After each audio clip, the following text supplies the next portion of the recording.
Hello and welcome once again to Jacob's Toys 5-minute figure reviews. Don't forget to like, share and subscribe. All support to the channel is very much appreciated. So let's get straight into this one with Lady Deathstrike. And whilst we look at the box, a little bit of a background into the character for those of you that don't know.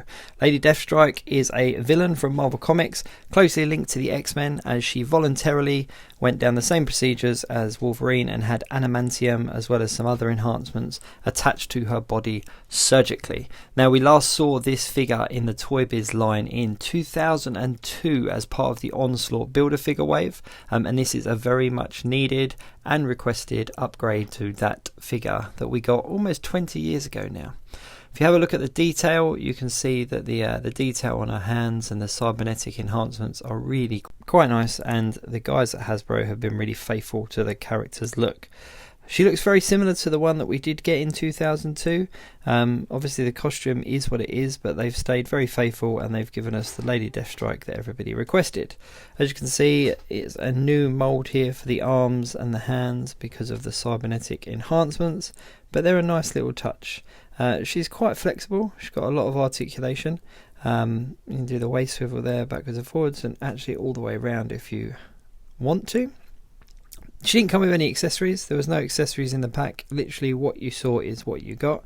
But as you can see, she can get into a number of poses. During the video, I think I'll have a play around and see if I can get a couple of different poses. It's quite a standard vanilla pose, looking like she's going to fight one of the X-Men or go up against Wolverine. Of course, we also saw Lady Deathstrike in one of the X-Men films by Fox.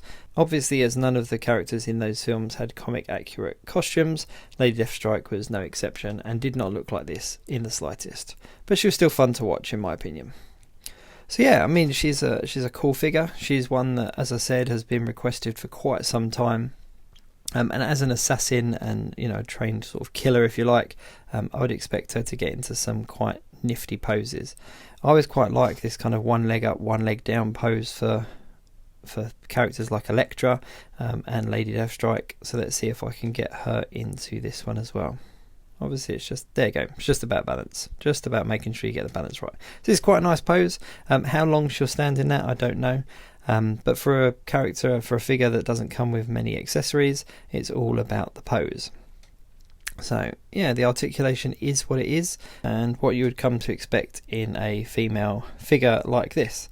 Obviously, because she has got the big oversized hands and the oversized sleeves, it does make her a little bit top heavy in comparison to her legs. Let's just see if I can get this. This one's not going to work, but I think with a little bit of moving around I could probably get it to work. But yeah, so she is a little bit top heavy. Obviously she doesn't come with an alternate head, but that's not necessarily necessary because obviously the figure is what it is. The legs here have quite a nice bit of articulation. You can swing them all the way around and obviously get her into a number of different poses. I think she'll be a lot of fun to take photos with, and obviously will be a staple to any Supervillains shelf. She obviously did come as part of the recently released Supervillains wave and did come with a builder figure piece in the packet. However, as I've said a number of times, she didn't come with any accessories.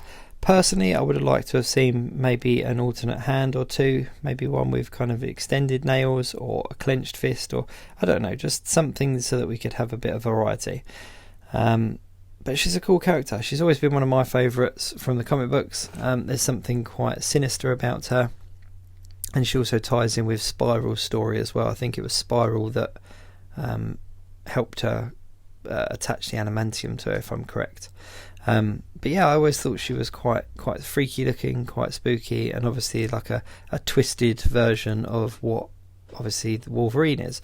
Wolverine's very clear cut and quite superhero looking, whereas she looks very much like like it was done in a back alley kind of thing, with all the cybernetic parts coming out of her arms and the elongated fingernails made of adamantium, etc. If I can get this pose to hold, this will definitely be my pose of choice for the shelf. Obviously with poses like this on the shelf, there we go.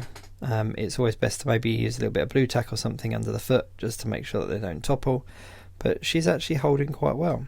So yeah, I mean, there's my 5-minute review. Obviously, if you're enjoying the channel, then please do like, share and subscribe. All support is very much appreciated. But all in all, a very much needed and a very welcome update to that old ToyBiz figure. And they nailed it, I think.